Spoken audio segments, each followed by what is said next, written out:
তিৱাৰী সাহেবৰ চাইনে নাই এইটো ৰিপৰ্টটো ঠিক ঠাক আছে না নাই কোনে জানে সাইনটো কমসে কম হ'ব লাগিছিল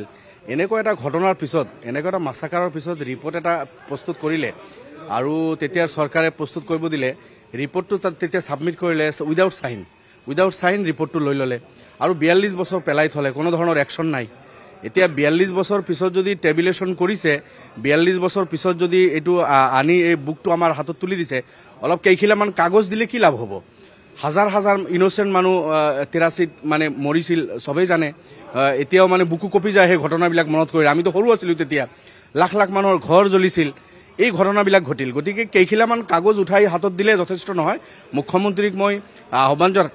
জনাইছো যদি আপুনি পাৰে সিবিআই তদন্ত দিয়ক আৰু তেতিয়াৰ এই ঘটনাখিনি তদন্তমূলে কোনে হত্যা কৰিলে হত্যাকাৰীসকলক চিনাক্ত কৰি যদি শাস্তি দিয়াৰ ব্যৱস্থা কৰিব পাৰে তেতিয়া হলে যি পৰিয়ালৰ মানুহ ঢুকালে মাৰিলে হত্যা কৰিলে ঘৰ জ্বলালে সেই সকলে অলপ হলেও মানে শান্তনা পাব সেই হেতুকে এইটো আৰু হাতত তুলি নিদি এটো হৈ গল সিবিআই তদন্ত দিয়ক মুখ্যমন্ত্ৰী যদি পাৰে উত্থাপন কৰিব নেকি বিষয়টো আপুনি চাও এতিয়া পৰিস্থিতিটো চাই ল যেহেতু সদনত আমি নথকাতে যোৱাকালি তেখেতে দি দিলে কি পৰ্যায় আছে উত্থাপনতকৈ সকলোতকৈ ডাঙৰ কথা মই কেইবাদিনৰ পৰা কৈ আছো যে মুখ্যমন্ত্ৰী ডাঙৰীয়া সাহস কৰি সিবিআই তদন্ত দিয়ক 83 সেই ঘটনাবিলাকৰ তদন্ত হৈ ইয়াৰ পিছত যিসকল দুখী আছে সেই সকলে যদি অকমান শাস্তি পায় ইনোসেন্ট ভিকটিম মানুহখিনিয়ে শান্তি পাব থ্যাংক ইউ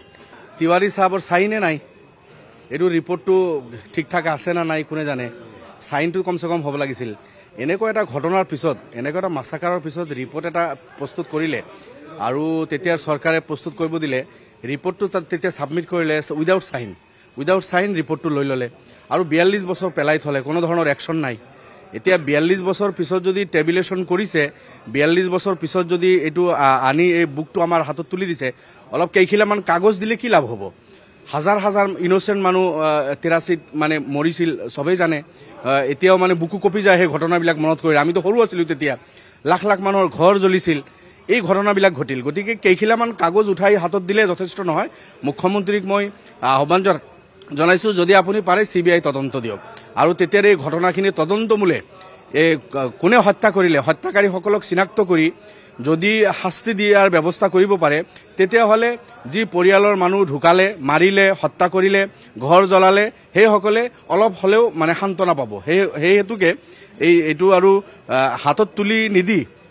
এটো হৈ গল সিবিআই তদন্ত দিয়ক মুখ্যমন্ত্ৰী যদি পাৰে উত্থাপন কৰিব নেকি বিষয়টো আপুনি চাও এতিয়া পৰিস্থিতিটো চাই ল যেহেতু সদনত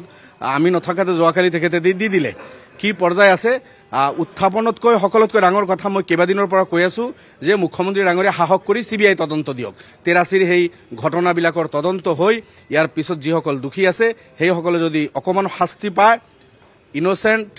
ভিকটিম মানুহখিনিয়ে শান্তি পাব থ্যাংক ইউ আপুনি বিচৰা বাতৰি পাব কেৱল নিউজ 18 এপত নিউজ 18 এপ ডাউনলোড কৰিবলৈ স্ক্যান কৰক এই QR কোড গুগল প্লে ষ্টৰতো পাব এই নিউজ 18 এপ